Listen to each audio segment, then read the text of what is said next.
उसके बावजूद कोई अगर सरकारी नौकरी नहीं, अपना काम करना चाहता, अपना व्यवसाय करना चाहता है, कारोबार करना चाहता है, मुख्यमंत्री स्वावलंबन योजना की हमने शुरुआत की। 1 करोड़ रुपए का ऋण देंगे। अगर बेटी करना चाहती है, कोई विधवा महिला करना चाहती है, तो उसके लिए 35% सब्सिडी उनके लिए हमने प्रावधान किया। और हमारा नौजवान करना चाहते हैं तो उसके लिए 25% सब्सिडी का प्रावधान। हमने उस पूरे देश में हिमाचल पहला राज्य है जहां हर घर में गैस का चूल्हा। 3,31,000 गैस के चूल्हे घर घर में पहुंचे। लोग हाथ उठा करके कहते हैं कि हाँ पहुंचे। हमने कहा कैबिनेट की पहली बैठक में हमने निर्णय लिया कि 70 साल के ऊपर के बुजुर्गों को सम्मान करते हुए, उनके प्रति श्रद्धा का भाव व्यक्त करते हुए हमने पेंशन का प्रावधान किया। और अब हमने आपके इस बजट में हमने तय किया 70 नहीं 60 साल के ऊपर सभी बुजुर्गों के लिए पेंशन का प्रावधान किया। क्या पेंशन लगी? लोग हाथ खड़ा करके बोलते हैं हाँ लगी, पेंशन भी लगी, पेंशन भी लगी। उज्ज्वला योजना भी घर पहुंची। गृहिणी सुविधा योजना के माध्यम से कोई घर गैस के चूल्हे के बिना नहीं होगा। किसान सम्मान निधि घर घर में पहुंची।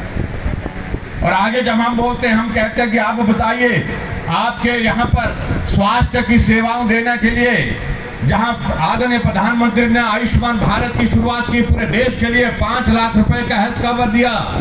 गरीब आदमी के सामने प्रश्न खड़ा हो जाता था, कोई जब बीमारी ऐसी लग जाती तो उस बीमारी का इलाज करना उसके बस में नहीं होता था, आर्थिक तंगी के कारण। ऐसे हालात में आदरणीय प्रधानमंत्री जी ने आयुष्मान भारत पूरे देश भर में शुरू किया और हिमाचल प्रदेश में लगभग 20 लाख लोग उसमें कवर हुए। लेकिन आबादी 72 लाख थी। हमने कहा ये 52 लाख लोग भी कवर करने चाहिए और इसके लिए हमने हिमाचल प्रदेश की अपनी हिमकेयर की शुरुआत की। और हिमकेयर के माध्यम से हमने हर एक व्यक्ति के लिए 5 लाख रुपए का हेल्थ कवर तय किया। हमने कहा कि हेल्थ कवर के माध्यम से हेल्थ का कार्ड आपके पास पहुंचा कि नहीं पहुंचा। और लोग हाथ खड़ा करके बोलते हैं कि हमारे घर में नहीं, हमारी जेब में, यही हेल्थ कार्ड को हम हाथ में नहीं, घर में नहीं, हम अपनी जेब में रख करके चलते हैं। मालूम नहीं कब इसकी जरूरत पड़ जाए, और जब जरूरत पड़ जाए तो ये एक माध्यम है जहां हमारा इलाज बिना पैसे के भी होगा।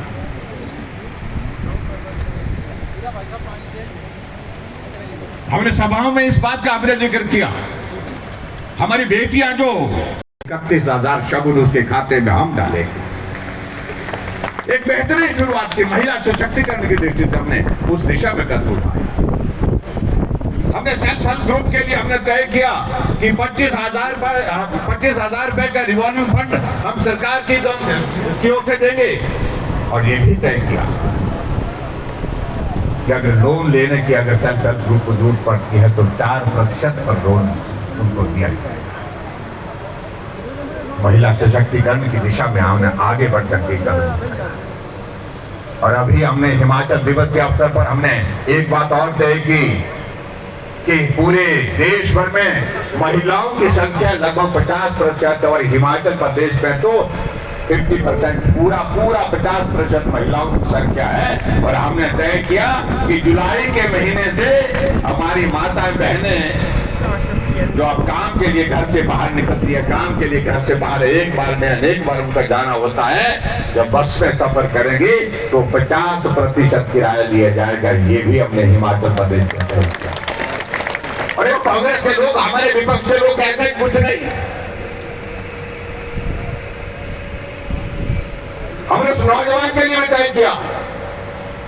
हमारा नौजवान अगर सरकारी नौकरी करना चाहता है उसके लिए संभावना है, जहां उसके बावजूद कोई अगर सरकारी नौकरी नहीं, अपना काम करना चाहता, अपना व्यवसाय करना चाहता है, कारोबार करना चाहता है, मुख्यमंत्री स्वावलंबन योजना की हमने शुरुआत की। 1 करोड़ रुपए का ऋण देंगे। अगर बेटी करना चाहती है, कोई विधवा महिला करना चाहती है, तो उसके लिए 35% सब्सिडी उनके लिए हमने प्रावधान किया। और हमारा नौजवान करना चाहते हैं तो उसके लिए 25% सब्सिडी का प्रावधान। हमने उस अगर देखा जाए तो वो व्यक्ति जो संरक्षक बनता है बूथ का, बूथ में न सिर्फ अध्यक्ष का बल्कि बूथ में स्थित हर परिवार का। तो उस संरक्षक की भूमिका में हम बूथ के पालक को देखते हैं। और अगर महादेव की चर्चा करनी है, दुश्मन को ध्वस्त करने की किसी के पास ताकत है, दुश्मन की कठोर वाणी को सुन विष के रूप में उसे धारण करने की अगर किसी के पास क्षमता है, तो वो हमारे बीएलए भाइयों और बहनों के पास वो क्षमता है। इसीलिए सुरेश जी ने आज ब्रह्मा, विष्णु और महेश की उपाधि हमारे त्रिदेव को दी है। मैं शब्द हूं इस मंच से। त्रिलोक जी ने आप सबसे आह्वान किया कि जय घोष ऐसा हो, जय श्री राम का नारा ऐसा लगे कि आवाज दिल्ली तक जाए। त्रिलोक जी, मैं चाहती हूं दिल्ली तक नहीं, आवाज अमेठी तक पहुंचे। जैसे ही मैंने अमेठी तक आवाज पहुंचने का उल्लेख किया, वहां से एक भाई ने जय श्री राम का नारा दिया। उस भाई से मैं कहना चाहती हूँ कि हाँ, इस देवभूमि से जय श्री राम का नारा अमेठी के उस युवराज के कान तक निश्चित रूप से पहुंचना चाहिए, जिसकी सरकार ने दुस्साहस किया, जिसकी माता जी ने रिमोट का बटन दबाते हुए वकीलों को कांग्रेस की सरकार में कहा कि जाओ जाकर कोर्ट में दस्तावेज दे दो कि भगवान राम का कोई अस्तित्व नहीं था।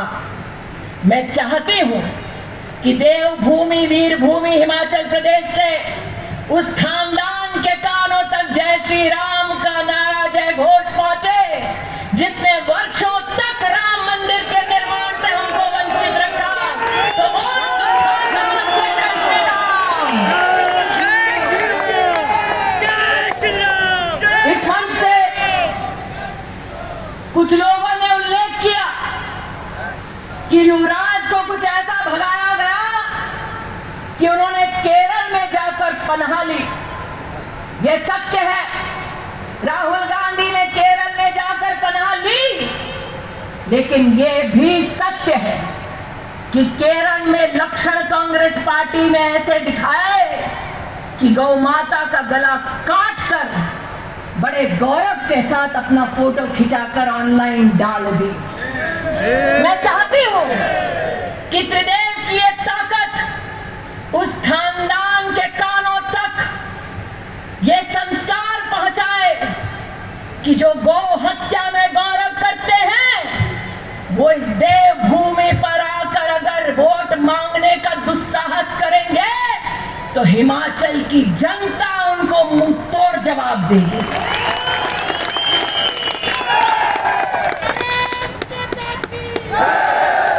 आज भारत माता की जय घोष, भारत माता की ललकार, गौरव गान त्रिदेव के सम्मेलन से होता है।